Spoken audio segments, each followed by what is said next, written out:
What's up, breathing people? Welcome back today. I'm joined by my wife, Brittany, and we're going to be going over a topic that is going to be difficult to navigate, and that's trust, especially when it's broken in relationships. But that happens a lot, unfortunately.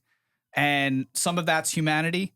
Some of that is, I think, a lack of upbringing, like a proper upbringing. And when I say proper, I don't mean like you had everything that you needed and wanted. And I mean like there was values instilled in you. There was relational skills instilled in you from either seeing it in your parents or seeing it in some sort of person that was in maturity and ahead of you. Mm-hmm. Unfortunately, most of us don't have that.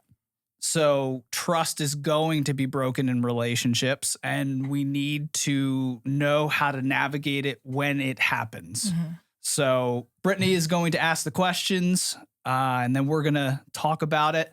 So I hope this is something that will help you, especially if you have been through trust being broken. I feel you. I mourn with you. I can't say that I understand fully, especially because I'm sure those situations vary wildly for how that trust was broken. But what I know from looking at this from many others who have successfully navigated and have successfully come back from trust being broken, there are ways. There are paths to come back from trust being broken. So I want to say that at the jump. Now we can get into the questions. That's good. That's what the first question is on. Is it possible to regain trust once it's been lost? And if so, how can it be how can I rebuild trust after it's been broken in my relationship? So, yes. Like I said, trust is something that can be regained. And I believe it can be regained in a way that is stronger than before it was broken. Mm. We know this in so many other areas of our lives that sometimes going through the tribulation, going through the trials, going through the hardship is what creates that kind of unbroken nature of whatever that thing is. So if you go through grief, you're going to have just a strength about you. You're going to have an ability about you to navigate that with strength in the future. Yeah. Because it's going to come again. And it's the same thing with trust. When that trust is broken, if our response is correct, if our response is, how am I going to get through this? How am I going to be restored after this? What are the things that need to be in place for this to happen? If those are the questions or the statements that you are making, you will have success and be able to grow stronger through it and be able to navigate it more successfully when it happens again in the future, or prevent it from happening in the future. You'll know the signs. You'll know the things that are leading to that broken trust, So yeah, there's a lot of things involved in that, but yes, it's possible. Yes, you can come back from broken trust. Second part of the question was, how can I can I speak into that for just a second? I love how you said that. I had to think about it, but as I think about just our relationship, there have been times where you felt like I've broken your trust, and that's when we get to be really honest. And I think it's in one of the reasons why you can build a stronger trust after that is if both parties are willing, you can both be really honest on what happened here that you feel this way and that I did this. And in that honesty and kind of leaning into the conflict, like leaning into whatever it is, you find out more about each other that you didn't know before. And then you can walk forward in that, hopefully in a way that honors the other person even more than you did before, which would gain trust back, hopefully. For us, it has, and make it even stronger. Yeah. Which, yeah. So what was the second part though? How can I rebuild trust after it's been broken in my relationship? Okay. So, and this is a very broad question, and it's going to be contextual to how that trust was broken. The main thing that I will say to just kind of narrow it down to a kind of basic trajectory you should be on is, how can I find healing after? Not how can I blame the person that broke the trust? Is there safety that needs to be had after broken trust? 1000%. You need to find safety. You need to find and set up boundaries for where that trust was broken, because that person is going to need to prove to you that they are trustworthy from here on out. That's any situation, really. You should be safe knowing that that is a way that that person breaks your trust. Yeah. They need to, especially after it's expressed and after you've said, hey, you broke my trust in this area, and they say, I'm sorry, I want to get better. Okay, I'm going to watch. So there definitely needs to be safety there. But if you stay in that place where you're just constantly watching them, and any move that they make outside of growth in that area, you're pointing the finger and you're saying, I caught you. You're not healing. Yeah. So there needs to be a focus on your part for healing. Yes, that other person needs to heal, and that other person needs to figure out what went wrong to break your trust. Yeah. But you also need to have a focus on how you can heal from what had happened, how you can get stronger from what had happened, how you can move forward and grow from what had happened. If your focus is just going to be blaming, if your focus is just going to be on what that person did and you can't let that go, you might say, okay, I'll watch you, but you still don't even believe that that person is capable of growing past that trust that they broke. You're going to be in constant fight mode. You're going to be in constant just defensive mode where you're just never seeing the good in that person. You're never seeing the redemption in that person. And we all know that forgiveness not given is something that's going to eat away at you. I'm not saying that person doesn't need to prove themselves. Do not hear me saying that. That's why I started with, you need to be safe and set up boundaries. But if that person can't even earn your forgiveness, because you're not letting them, that's where there's a problem. Right. You can't, because a person made a mistake, torture them for the rest of your life. Yeah. Because they made that one mistake. Yeah. Because it's not taking into account that you also make mistakes. Right.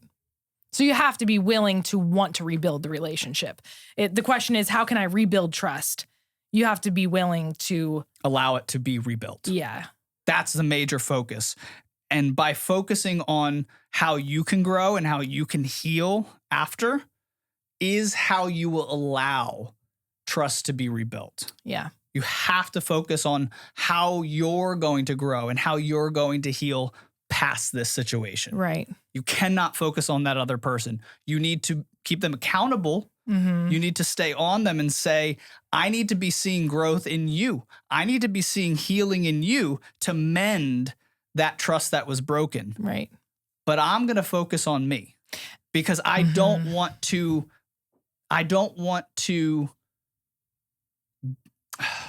it's a hard thing because I understand you're in the right. They broke your trust. You have the right to torture them.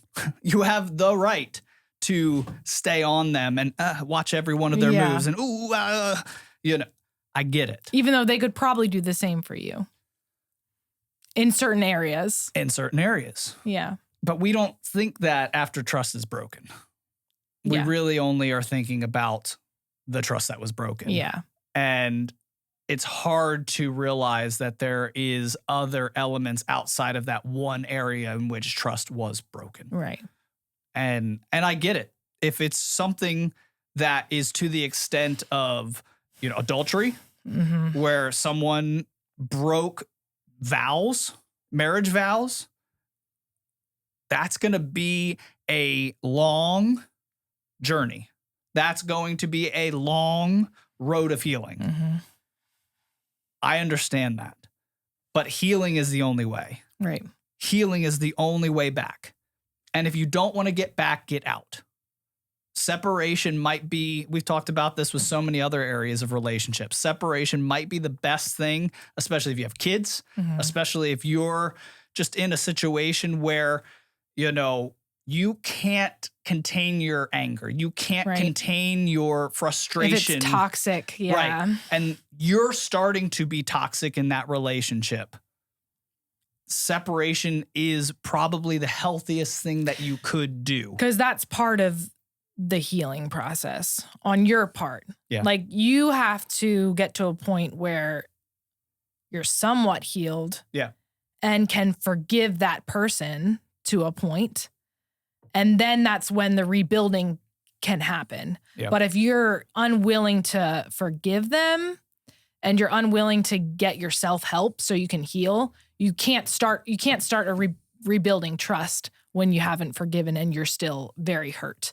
Not that I don't think that hurt, ever fully goes away. No. But the scar doesn't go away. Right. But there's steps you can take to be intentional about healing that and forgiving that person so that you can take the step of rebuilding trust. Yeah. Yeah, for sure.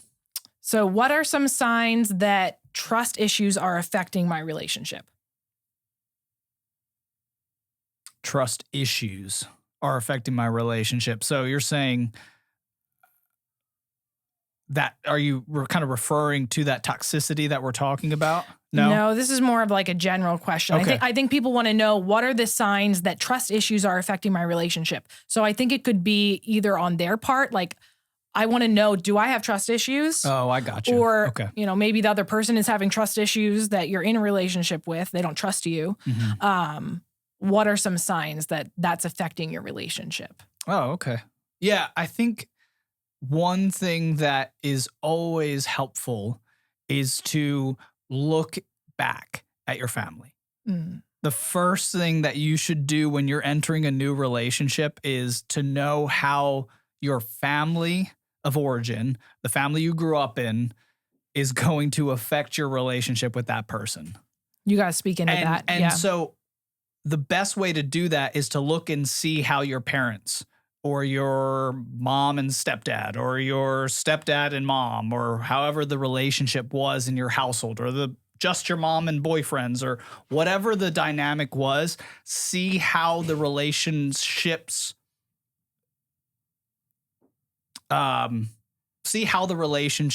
of played out through your life.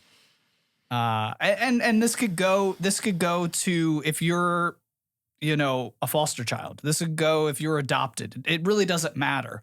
The places in which you developed. The people who are supposed to be caring for you. Right. How they acted around you will influence the way that you act in future relationships. So knowing the kind of trust issues that they had will inform trust issues that you may have. You might have grown past that already. You might have had relationships early on in childhood or as a teenager that kind of helped you grow past some of those trust issues that your parents had. So that might not be a thing, but be aware if it is or not. Make sure that it's not a thing, because you will carry that into your future relationships. So it's best to look back on the relationships in your past to inform how you're going to come into future relationships and if trust issues will exist or not. Yeah. So I think that's a major one. How was I brought up? What did I see? How will this affect my future relationships? Those are great questions to ask for yourself. Another way to identify if you have trust issues in your relationship is to see if there are things in which your partner or spouse or boyfriend or girlfriend does that you just can't seem to give them freedom in? Like if there's areas where you feel a little kind of you're grasping, you're kind of you're holding them back, you're constraining them in any way, you got to ask why.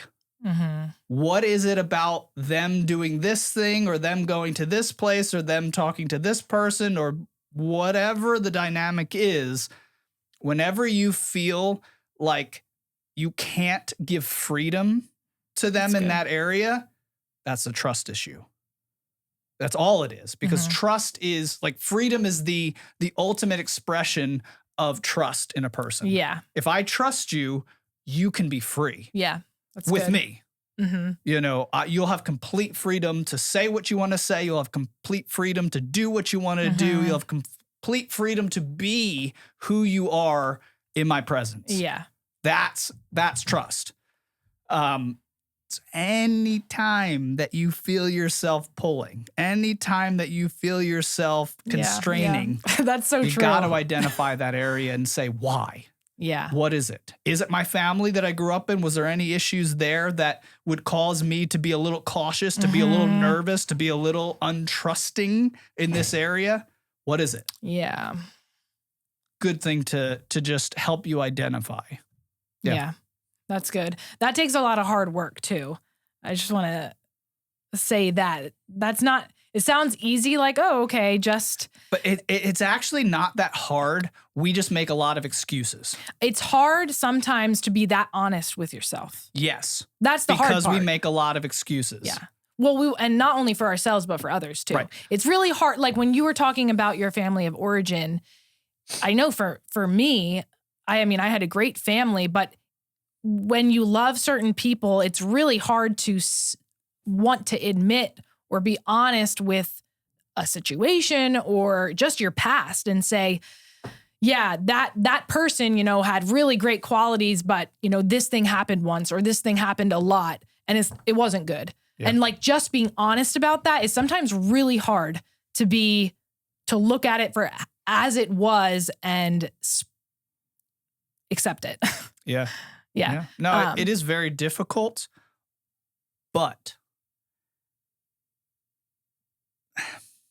anytime that you're trying to excuse your claiming of freedom in your relationship, like to excuse I'm going to take some freedom back from you, you have to ask why. And I don't care what your friends said. I don't care what you heard on TV or on a podcast where they said, yeah, you need to be careful of this. You need to watch. You need to. Anytime you're reclaiming freedom that you had in a relationship, you need to say, why am I reclaiming that freedom? Why am I removing that from our relationship? Because relationships thrive on freedom. Right. Relationships thrive on a person's ability to be free around you. And if you're going to strip some of that freedom, no excuse is enough for you not to question why. Yeah. Even if you do have a valid reason, if they are acting in a way that causes you to say, I need to at least investigate what's going on here. I need to at least be aware of why they're gaslighting me. It could get real rough, and you do need to be smart. But your first instinct, if you want the relationship to be healthy, should be, I need to give that person freedom until they prove to me that they are untrustworthy. Yeah. And that I cannot give them freedom in this area. Right. But you should always be working towards freedom. Yeah. And as soon as you stop doing that, and especially you're not making the person aware of why you're taking back or stripping some of that freedom, now you're just part of the problem. Right. Well, because when we'll get into it, I think there's other questions on this, but there's usually you should always give somebody all the freedom, right? Because you shouldn't be trying to manipulate or control them. But then there are times where, you know, you set boundaries that you are allowed, you have the right to set. And different relationships look different, but You have to let that person be free, even to be untrustworthy. Yeah. Yeah. Even to be, because that's their journey. And they're going to have to deal with the consequences of that. Yeah. And if that's breaking your relationship with them, that's on them. Right. But you need to constantly be giving freedom. Yeah. You need to be constantly working towards freedom, because that is going to keep you free. Right. So continuously be giving freedom to your spouse, be giving freedom to your boyfriend or girlfriend. And if they break it, that's on them. And you deal with the kind of repercussions and consequences of that after. Yeah. Yeah. And I feel like that leaves a lot of questions. Yeah. But there's questions about that. Let's go. So, what steps can couples take to establish trust and transparency? So Oh, no, wait, I'm sorry. Can I do this other one first? Yeah. I skipped it. How do I overcome my own trust issues from past experiences?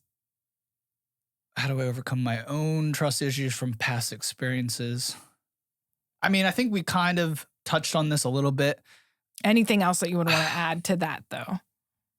Let me think. So now the person knows they have a trust issue from specific past experiences. They want to know how to overcome it. Yeah. Yeah. Honestly, you have to heal from it. Yeah. You have to heal from it. And be aware of it. Well, you're already aware of it. You're already but saying, be aware of how it's this. going to affect your upcoming relationships. Right. Not just knowing about it is good, but keep bringing that into your current relationship, saying, okay, I feel the gripping feeling, right. And okay, now I think I understand why. It just gives you insight into why you're reacting the way you are. Trust issues are freedom issues. Trust issues are freedom issues. Yeah. That's how you need to be. That should be your mantra. Anytime that I'm not trusting, I'm not in freedom. Mm-hmm. And that's for me and for them. So I need to be healing from whatever trust issue I've identified from my past that I have precedence for. I know why I don't trust in this area, because I got, I got run over by this relationship or by this parent or by this, whatever the situation was. So I can't trust in this way again. I get it. And that's how you remain safe, but that's not how you get free. Yeah. You have to heal from that area of where that trust was broken and figure out what was the kind of core issue that caused you to, make this a future issue. Mm-hmm. What was the main thing that occurred? What was the relational dynamic that existed when that trust was broken in the past that is informing now how you navigate future relationships? Yeah. You have to do that with either a really intelligent friend, do it with a counselor, do it with a pastor, do it with, I don't know. There are ways in which that you can kind of study that area from different angles so that you can kind of really have a detailed picture of what occurred there. Go back to that situation. Go back to that really difficult thing that broke your trust and see how this occurred. Where was I in this situation? What could I do better in the future? You have to look at every single angle to kind of get to a healing point where you're saying, I'm going to fix this thing that I've identified. Yeah. I like that. I think doing that and sitting with somebody wiser than you to look at that will be helpful too. Not only for your healing process, but like you said, going forward, you can always learn from yourself too. Like you can't change what that other person did. No. But you can see, maybe I wouldn't actually handle that situation like that again. Mm-hmm. And usually there are always things for you to learn about yourself. Like, I probably would have waited longer before trusting that person in that way. Or maybe I would have, I don't know, maybe I'm going to set certain boundaries, and only these types of people I let into that part of my life. You know what I mean? Like there's always things that you can learn, or just the way you entered that relationship, whatever it is, there's things that you can learn to become just a better person and better at relationships as you go forward. Yeah. So it's never like there's always something to learn. Yeah. So that's the good thing about things that are broken and messed up. Right. You can always learn from it. You can always learn from it. Learn about yourself, even if you are not to blame at all. Right. There's things you can learn about yourself and grow in. Right. If something is left in the past, go pick it up. Go back and get it. Mm-hmm. Don't leave it there. Anything. And I've learned that in my own life. If it's shame that you left back there, you better go get it. Because it's gonna stay there, and it's gonna be a constant reminder in your future. You have to explain that now. What do you mean go get it? Don't carry it. I mean, heal from it. Okay. I mean, you have to go back and you have to investigate it. You have to look at it. You have to pick it up and examine it. Yeah. What is this? Why is this here? Yeah. Why is this still here? Yeah. You have to go back.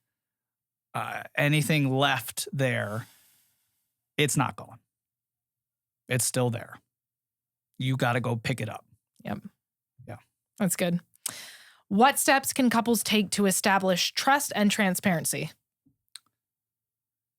So this is where we get into there needs to be a both or nothing approach to building trust back.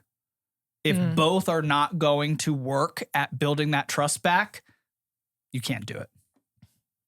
You can still heal, but you can't. You can heal apart from that person. Yeah. And you're going to have to be apart from that person. Yeah.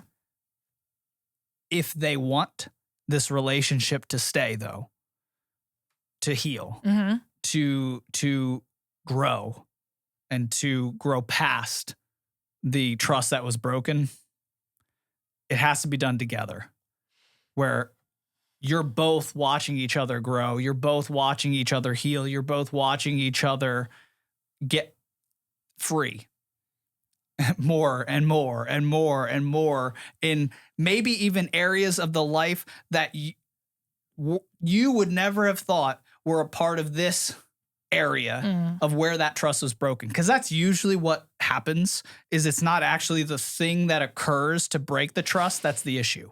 Yeah. That's why the healing journey and the healing investigative journey is so necessary, because it's probably something else that led to the trust being broken, or whatever occurred that broke the trust. Yeah, there's a lot of work involved. So you have to both be doing the work.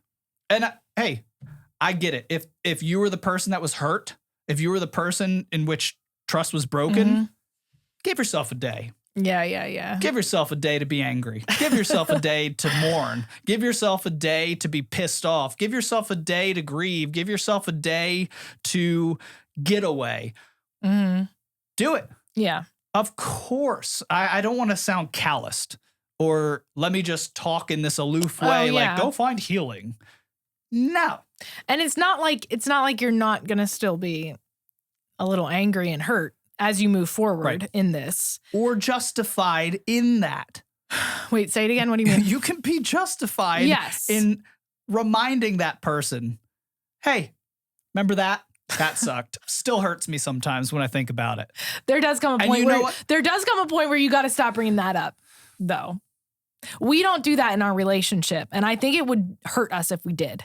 No, I think if it was in a healthy way. I think if there was freedom in that relationship, no, I disagree with you. Because I think in a free relationship, if you or I felt a certain way that day because you were remembering the hurt that you experienced from past trust being broken, you can be honest and being like, you know what? I'm in this kind of tude today. I got this kind of mood going on today because for some reason I woke up remembering that time, and I'm sorry. I've forgiven you. I'm moving on. We're healing past it. But I'm just letting you know, I'm a little pissed off at you today. You didn't do anything Yeah, wrong. yeah. We're moving past that.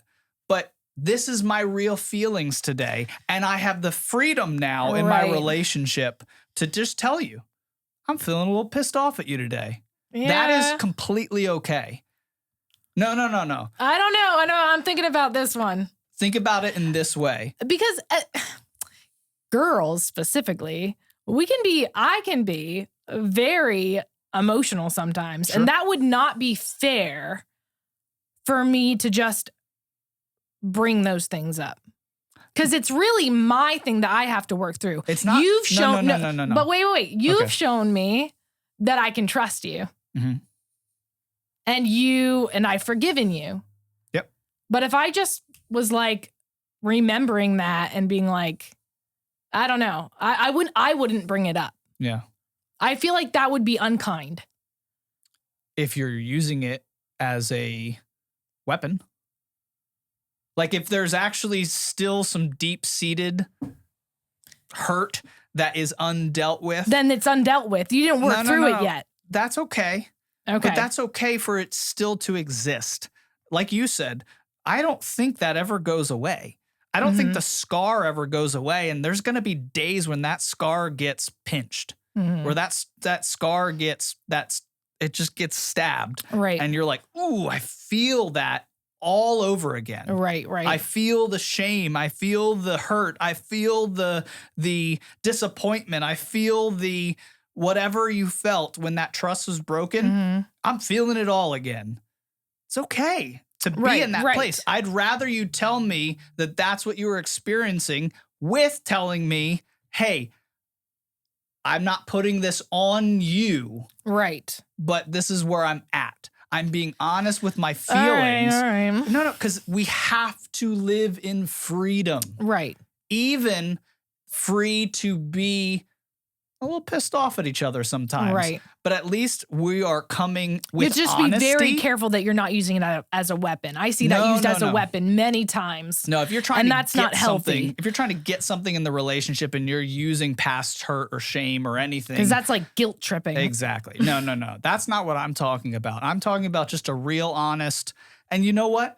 If the person that broke the trust can't take it, that you're a little hurt today because you're remembering what he or she did. Right.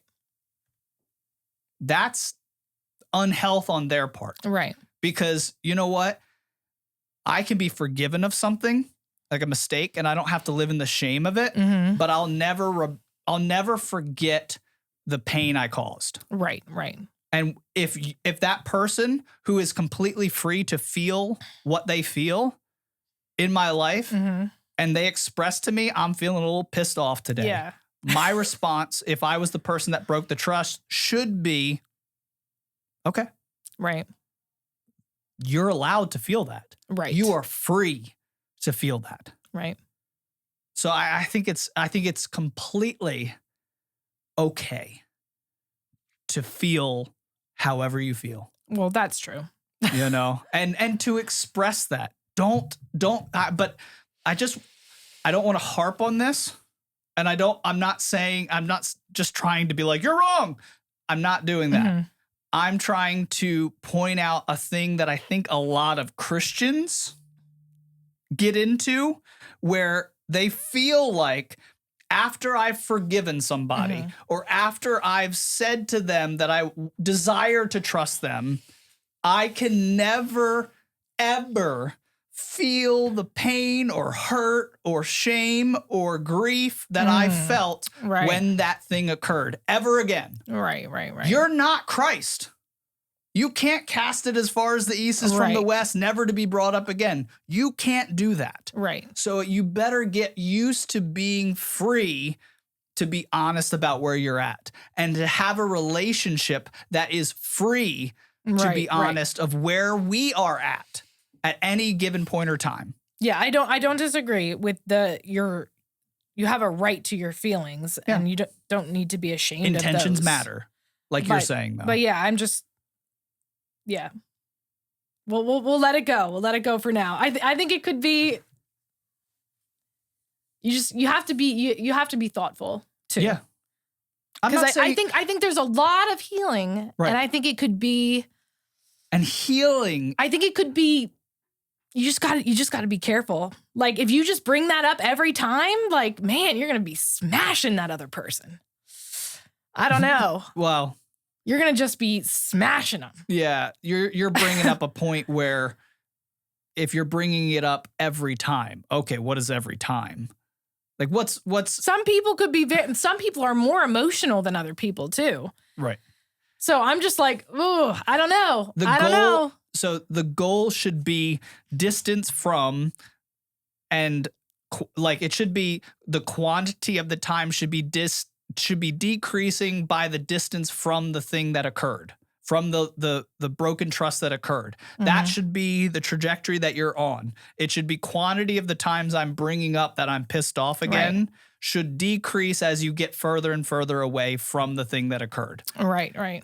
So like you're saying, if it is something that you're just bringing up and bringing up and bringing up and we're 2 years out, yeah, maybe we got some issues that weren't dealt with. Mm-hmm. Maybe we have some healing that we really need to get back to in our lives. If we're still daily or every other day bringing up that pain to that person, that is when it starts to be a weapon that we're using against them. And that's what I was talking about in the beginning about torturing a person. Right. Because a lot of people could say, I've forgiven you. I want to move past this. I want to grow together because that's what they want. But then their actions speak something different because they keep bringing it up and torturing that person to make themselves feel good because they haven't actually done the healing. Right. See, that's the opposite of healing. If we're not healed in something, we want to torture everybody else to make them feel the way that we still feel in our unhealed self. Right. So maybe that's when you need some distance because some things take a lot of time to forgive. Yeah. And I think I'm talking or even to yeah, I mean, there's so many so many rabbit holes we could take. Yeah. But I'm talking in this case, from your question, forgiveness should have already taken place or at least have been where you're trying to get to. Right, the decision that you made. Right. There can Feelings be, will there can take be a long years. time to follow. There can be years before you forgive that person, and that's okay. Or years before your emotions follow that forgiveness decision you made. Yeah. Yeah. Because you can decide to forgive somebody, but feelings don't always follow the way you want. How do I address feelings of insecurity and jealousy in my relationship?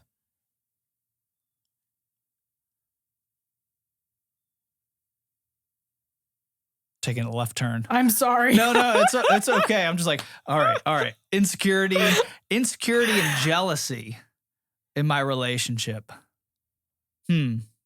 This question was paired up with the others, so yeah. Okay. Oh,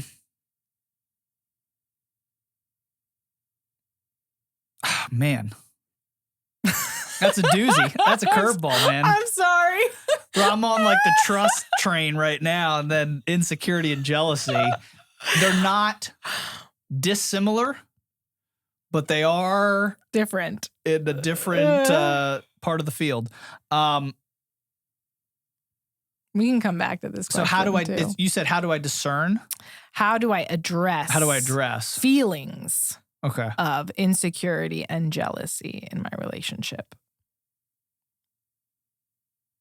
I think the only way that you can address those types of things is to actually try and figure out the underlying causes of that. And the only way that you can figure out the underlying causes of that is to actually be honest with yourself. Yeah.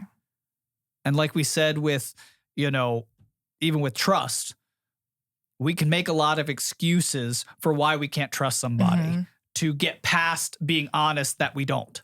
To get by the fact that we are deciding not to have freedom in our relationships. And it's the same thing with insecurity and jealousy in the relationship. We can make a lot of excuses to why it's okay for us to be insecure in this area or to be jealous in this area of our relationship.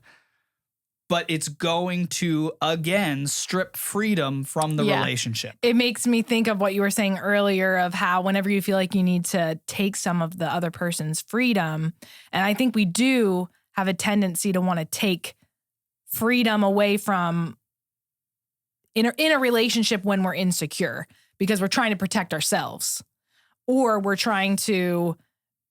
jealous. So we're trying to hold them back from something that maybe we're jealous of.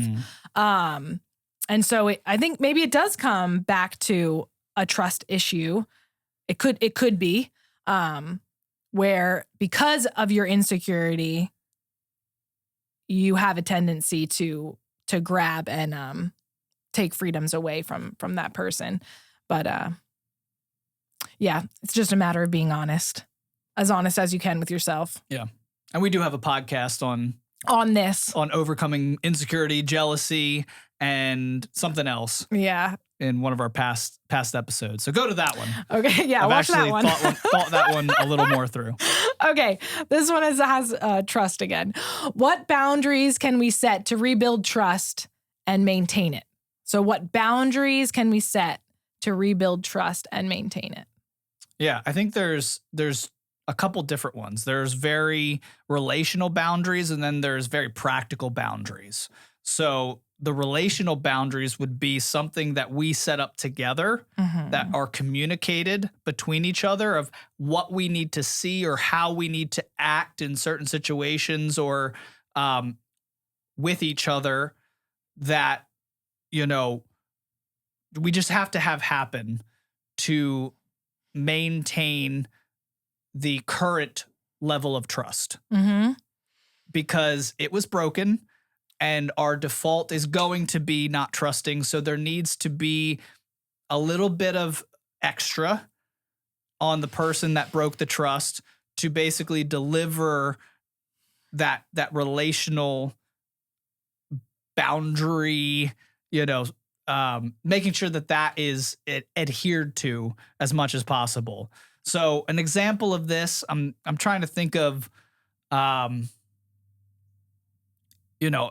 mostly this is identified between the people that the trust was broken. So it really depends on the situation.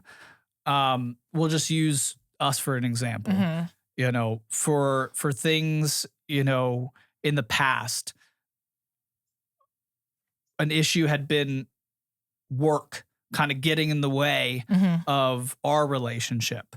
So a relational boundary that needs to be set up is when does work end? Yeah. And having that be a defined time and what it's going to look like after it ends might be something that is a relational boundary. Like I need a time in which you're going to shut off work and be gone from it mentally. And it's interesting that you bring that up. That's the one I was thinking of too, actually. Because it might not look like it has anything to do with your relationship, right? If we're using the work example, because you're making up boundaries with your work, right? But it doesn't have, it's not really about work so much as your relationship with your spouse or whoever it is. Because you've decided we need this for our relationship. And so that's an example of a boundary. And in that same situation, I was thinking of how, I don't know if this would be a boundary. You tell me what you think. But just as we were communicating through this issue, it came up that like when you say certain things or concerning work, we needed to talk more. Like I needed to be more open and figure out, okay, what is it that you are saying or wanting so that I can put you first and not work first. Right. And so it was just a matter of like, okay, so I need boundaries with work, but I also need boundaries with clarification. Yeah. And making sure that like I put you first by clarifying. I guess that is how it could be said best. So a boundary of like, I'm going to clarify with you until I know that I understand where you're coming from so that I can make sure work isn't coming before you. Yep. And so that's like, That's a relational boundary. Yeah. Practical boundaries, like let's say a person broke trust in an adulterous way. That person's going to need to tell you where they're at all times. You're going to need to have some sort of tracking on their phone, not because you want to strip freedom, Right. but because that person, when they say they're going to the grocery store, goes to the grocery store. And if they don't go to the grocery store or they make a pit stop on the way, they need to let you know that. Yeah. And you're like, oh man, this just seems like a really overbearing person in the relationship. Yeah, for a while. Until because they don't know. Right. I was listening to this one podcast where the guy had committed adultery. He had been unfaithful in his marriage relationship. They were building back trust and talking about that journey. And it got to the point where she was like, goodness gracious, this is almost annoying with the amount of times he would check in, with the amount of times he would FaceTime and be like, look, here I am. I'm outside of the gym. Yeah. Where I told you I was going. Yeah. And she did. She loved that in the beginning. It got to a point where it was a little excessive, but better to be excessive with building back that trust than lax. Right. He really cared to build that trust back. Right. Some people could be like, you should just trust me. It's like, no, you broke the trust. I don't have to just trust you again. That's where there's a problem. I did just trust you and it didn't work out for me. Right. Yeah. And any small thing that occurs that isn't a big way, but still breaks trust is huge because of the trust that was broken. Yeah. So you can't look at it as, well, they should just start to trust me more again. Yeah, if you do the work. Right, you have to earn it. That's the work. Yeah. And that's a practical boundary. Checking in, communicating more, just, however the trust was broken, the more that you could just overload that area of your relationship with trust and just blow that out of the water, where you're just like, we're going to be so trustworthy in this area from now on that's actually, but it's like sending blood to a wound. Yeah. That's how you get healing. That's how you get scabs. And that's how there actually is healing that's able to occur in that area. You need to just send all of your healing blood. This is a terrible, gross analogy. People are passing out right now. But like, if I'm not passing out, everyone's okay. But that's the best way that you can get to healing is to just overload that area with healing, with trust. Yeah. That's good. Are there specific communication techniques to rebuild trust effectively?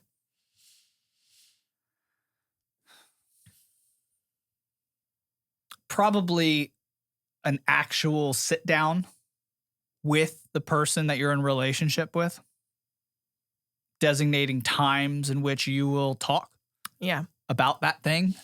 Thoroughly investigate it together. But you'll investigate it together, or you will talk about your strategies for building that trust back. Something to just note, and I thought this was interesting, and as I've thought about it more, just very, very helpful. You cannot heal together. As you go into developing communication, cannot heal yourself together. Yeah, that's the same thing. Okay, because there's some healing that happens in your relationship together. So I just wanted to clarify that. But what I just don't want to happen is that trust is broken and then you both go to the counselor together to try and fix it. Gotcha. You need to go individually on a journey of healing and growth and development, and it will carry into your relationship together. But it needs to be separate because there are so many things that are separately going on in your individual lives that led to that trust being broken and led to that hurt that was had and led to the whatever occurred. You need to figure those things out separately because digging it out together, I don't actually think a lot of times it was a together issue. I don't think it was a dynamic in the relationship that led to that trust being broken. I think it was a thing that existed in the person as an individual. Right. And they need to figure that out individually. Yeah. And then bring that back into their combined relationship. Yeah. I just think it's necessary to know that because I think sometimes we run to try to get help for our relationship. And what we really need is help for ourselves for our relationship. Yes, I agree with that. And there's a difference. Yeah. There's a difference. So there is value, though, in investigating it together because you won't know how to heal and change yourself if you don't investigate together first. Yeah. So going back to your question, though, I say that to say do the work separately and communicate what you're learning to each other. So a strategy for communicating with each other more effectively is to communicate what you're learning and growing in. Yeah. If you both can do that, especially the person that broke the trust, that will give such assurance and such confidence and such a rebuilding, healing balm on the relationship. So yeah, communicate your growth, communicate the healing that's taking place in you. I think that would be super helpful in communicating more effectively. Yeah. And rebuilding trust. Mm-hmm. Yeah. Can therapy or counseling help with trust issues in a relationship? No. Explain. I'm going to take a strong stance and say counseling and therapy are very helpful things.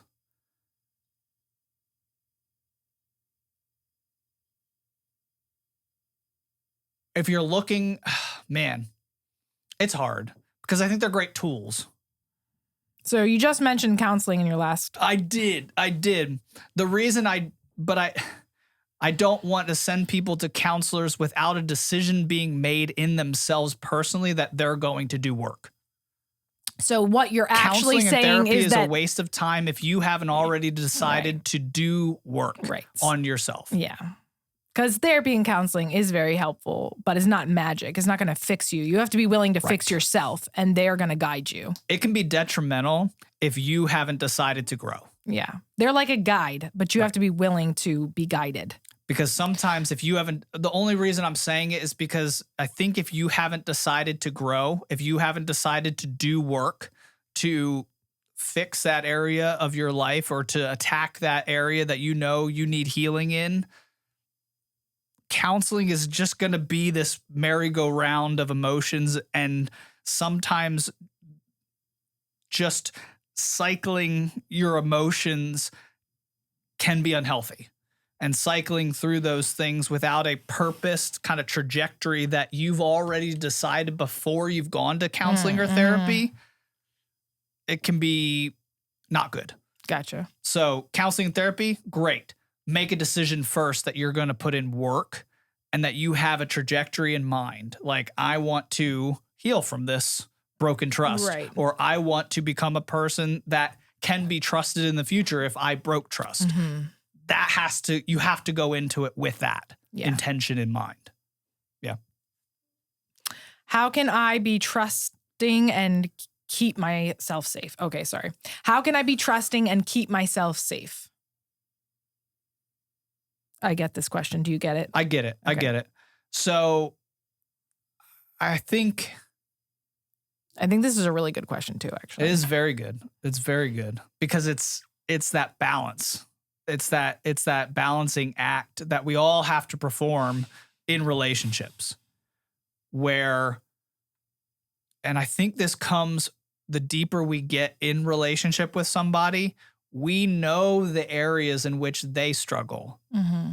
So we know the areas in which we need to set up boundaries, or we need to set up and position ourselves to be safe in regards to those areas, while at the same time maintaining a view of the relationship that is freedom, by maintaining a desire for the relationship that is freedom. That's how you're going to, you can protect yourself and desire freedom. You can be safe and desire freedom. Our heart needs to be towards freedom. Our heart needs to be towards trust in every area of our relationship, with an understanding that they're not there yet and we're not there yet. Mm-hmm. They need to be safe from us in certain areas, because maybe we have a propensity to use our emotions and feelings of hurt as a weapon. We might not see it or we excuse it away, but they're going to get hurt by, us constantly being like, I'm pissed off at you today for this thing that you did 20 years ago. Yeah, I need to be safe from that. But my desire is still for freedom in our relationship. But what can you speak into this, like the answer to this question as a general question, though? Not necessarily like just in your intimate relationship. Like what if somebody isn't married yet? Oh, okay. How can I be trusting and keep myself safe, right? Like think about, when you were younger and you've had some hurts, you want to get married. I'm setting up this situation here. It's of course hypothetical, but yeah. How can somebody keep themselves safe, but also still like trust and not be totally closed off? Radical honesty.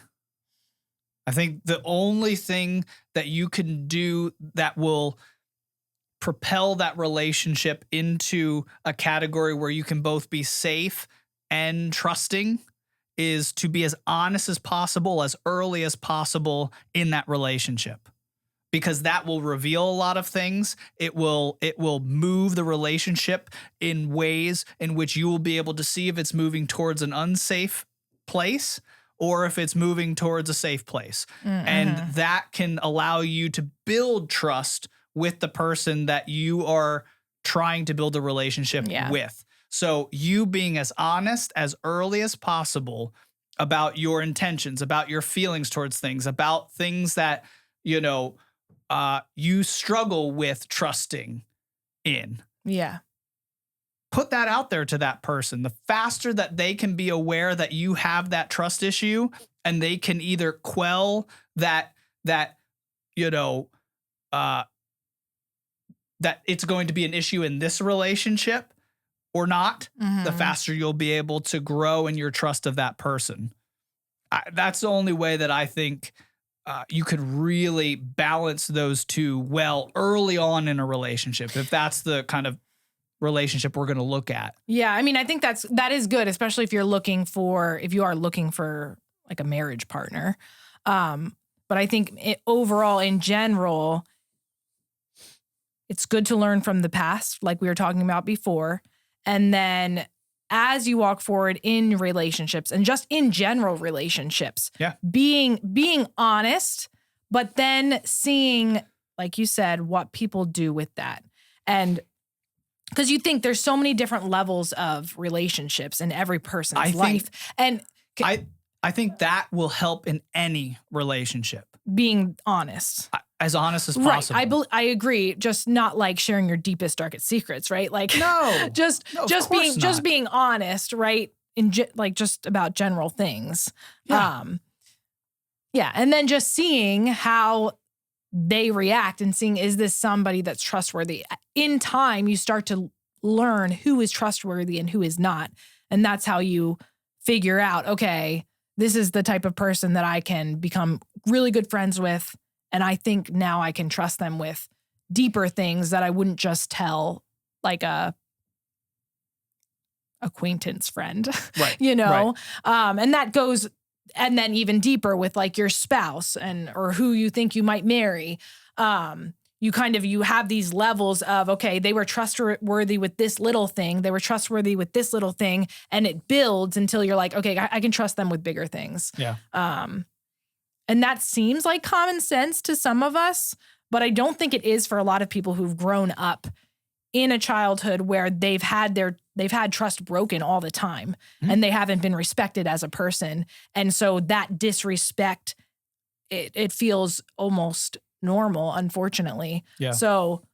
But then I think that develops two types of people that stay isolated and in themselves and never trust, or people that go radical and are just like, I'm going to be honest about everything and we're going to get to the heart of whatever thing exists in this relationship quickly so that I can move forward and we can have a great relationship, or I'm going to move on. But you have to be good at boundaries if you're doing that though, too. You can't just fling I've seen some people, I'm not sure where this comes from, but they will just share everything with anybody. And that's different. And I'm like, there's a difference between to me, like I've had people do that to me and I'm like, I haven't known you long enough for you to share that with me. And I'll even say like, hey, that's your stuff. Like you don't need to share that. But let's define honesty and insecurity. Okay. There's a difference. There's a difference if a person's just being honest about what they really feel or about what they think or about what they need in a relationship.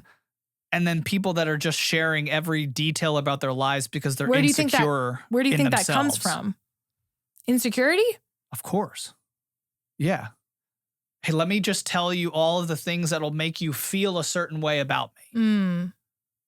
That's not what I'm talking about. Okay. This is putting it out on the table so that we can have a conversation about it. Okay. I see what you're saying. There's a difference between let me tell you some intimate details about me so that you feel a certain way about me. It's a line. There's a balance. Yeah. Like it's similar but not the same. Yeah. Okay. It comes from a very different place. What I'm talking about is a radical honesty that moves the relationship forward faster. Gotcha. And in that speed, that person doesn't have time to manipulate. That person doesn't have time to not show anything but their true colors. Right, because they have to deal with what you just put in front of them. Yep. Yeah. Yep. And if you're going to just wait and try and navigate the relationship slowly and, wait for the opportunities that you think are the best times to be honest with them, you're going to be living in a lack of trust. Right. So if you are trying to get to those two things where you're safe and more trusting in the relationship, speed is your friend and honesty is your friend. Yeah. Okay. I get it now. I get it better. Anything else to add? Because that was the last question. No, I think this is just something that it's so broad and it's so situational that I understand why people are going to hear some of this and be like, oh, I disagree for my situation. I know. I know. And your situation is different. And I might not have spoken anything in this podcast that really speaks to your situation. But if you hear anything, hear that you can find freedom again. And I think I'm just going to use that word in place of trust because the ultimate expression of trust is freedom. Yeah. And that is why we get into relationships, because we want a person that we can be free with. We want a person that we can be ourselves with, which is the ultimate expression of freedom. Yeah. This is who God created me to be, and I'm going to express it fully before you. Yeah, yeah. That's a free, trust-filled relationship. Right. So if that trust has been broken and that freedom has been stripped from the relationship, it is a freedom quest that you're on to get free again in whatever area that broken trust occurred. Yeah. And healing is the only way that freedom can be gained again. You have to heal. You have to attack that area. You have to, and I know healing and attacker seem like different words, but they're not. Right. Strongholds have to be attacked and brought down for healing to take place in the land. If that stronghold was wreaking havoc on your kingdom, on your body, on your mind, on your emotions, that stronghold has to be torn down. Yeah. And healing is how that occurs. So I would pursue that. If you have any questions or comments, just leave them in the comments below. Thank you for listening. Thank you for watching. We love you all, and we'll see you on the next episode. Goodbye.